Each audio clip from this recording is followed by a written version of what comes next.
আল্লাহ পাক বলেন আইয়ামান মাদুদাত, সামান্য কয়েকটি দিন। ফামান কানা মিনকুম মারিদান আও আলা সাফারিন ফাইদ্দাতুম মিন আইয়ামিন উখরা।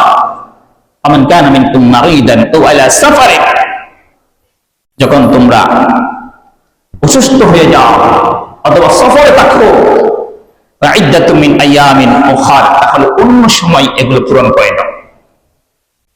ওয়ালাল্লাযীনা ইউতীকুনাহু ফিদিয়াতুন তাআমু মিসকিন, যদি সম্ভব না হয়, কষ্টকর হচ্ছে তোমাদের উপর, এটা পরবর্তী সময়ে পূরণ করে দেওয়া সম্ভব হচ্ছে না, তাহলে ওয়ালাল্লাযীনা ইউতীকুনাহু ফিদিয়াতুন তাআমু মিসকিন, তাহলে কিছু মিসকিনদেরকে খাওয়াই দাও, ফিদিয়া দান করো, রমজানের ফিদিয়া দাও।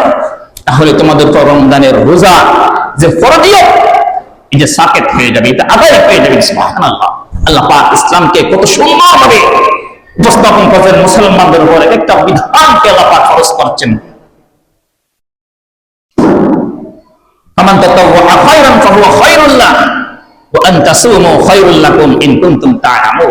এই পরবর্তী আয়াত বলেন শাহরু রমাদানাল্লাযী উনজিলা ফীহিল কুরআন হুদাল লিন-নাস ওয়া বাইয়িনাতিন মিনাল হুদা ওয়াল ফুরকান। আল্লাহ পাক বলেন আমি মাহে রমজানের আমি কোরআনকে অবতীর্ণ করেছি। শাহরু রমাদান, রমজান মাসে আমি কোরআনকে অবতীর্ণ করেছি। উনজিলা ফীহিল কুরআন হুদাল লিন-নাস, এটা মুমিনদের জন্য হিদায়াত। ওয়া বাইয়িনাতিন মিনাল হুদা ওয়াল ফুরকান ফামান শাহিদা মিনকুমুশ শাহরা ফালইয়াসুম, যে ব্যক্তি রমজান মাস পাবে ফালইয়াসুম, তার উপর রোজা ফরজ। সুবহানাল্লাহ। ওয়ামান কানা মারিদান আও আলা সাফারিন ফাইদ্দাতুম মিন আইয়ামিন উখরা ওয়া আলাল্লাযীনা ইউতীকুনাহু ফিদিয়াতুন তা'আমু মিসকিন। ফামান কানা মিনকুম মারিদান আও আলা সাফারিন ফাইদ্দাতুম মিন আইয়ামিন উখরা ইউরিদুল্লাহু বিকুমুল ইউসরা ওয়া লা ইউরিদু বিকুমুল উসরা ওয়ালিতুকমিলুল ইদ্দাতা ওয়ালিতুকাব্বিরুল্লাহা আলা মা হাদাকুম ওয়া লাআল্লাকুম তাশকুরুন। দেখেন আল্লাহ পাক প্রথমে রমজান রোজা ফরজ হওয়ার পরে আল্লাহ পাক বলেন বান্দা, যদি তোমার উপর যদি কষ্ট হয়, এটা যদি তোমার উপর যদি বড় যদি অসুবিধা হয়ে যায়, বড় কষ্টকর মনে করো, তাহলে তুমি ফিদিয়া আদায় করে দাও, তাহলে তোমার রমজানের রোজা ফরজিয়ত সাকেত হয়ে যাবে, আদায় হয়ে যাবে। কয়েক বছর এরকম যখন নাকি মুসলমানরা সাহাবীরা যারা প্রায় সাহাবীরা রোজা রাখত, কিছু কিছু দুর্বল যারা আছে তারা ফিদিয়া দান করত।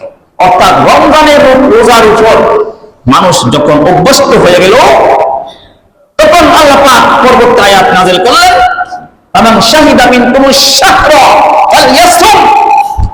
আমার বান্দারা যেই বান্দা রমজান মাস পাবে ফালইয়াসুম, তার উপর রমজানের রোজা ফরজ, আদায় করতেই হবে, ফিদিয়া আদায় করলে হবে না। অর্থাৎ এক ধাপে মুমিনদের উপর চাপিয়ে দেওয়া হয় নাই একটি মাস রমজান রোজা, ধাপে ধাপে যেন সহজ হয়, যা মুসলমানদের উপর কষ্টকর না হয়, এভাবে রমজানের রোজা মুসলমানদের উপর ফরজ করেছেন। সুবহানাল্লাহ। এইভাবে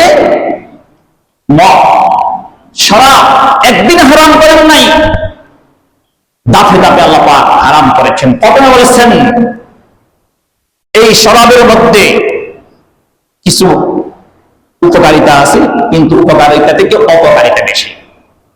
দ্বিতীয় দফা বলল তোমরা যখন শরাব পান করবো তখন রমজানের নামাজের দ্বারা কাছে যাই না, ওটা তুমি সুকা, যখন তোমরা যখন নেশাগ্রস্ত হবে সালাতের দ্বারা কাছে যাই না, তখন থেকে মুমিনরা শরাব ছেড়ে দেওয়াতে অভ্যস্ত হয়ে যাচ্ছে।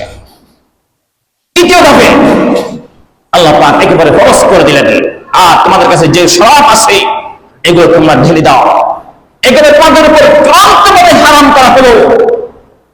তাহলে দাফে দাপে আল্লাহ পাক মুমিনদের উপর প্রত্যেকটি বিধান ফরজ করেছেন, একইভাবে একসাথে মুমিনদের উপর কোনো বিধান চাপিয়ে দেয় নাই।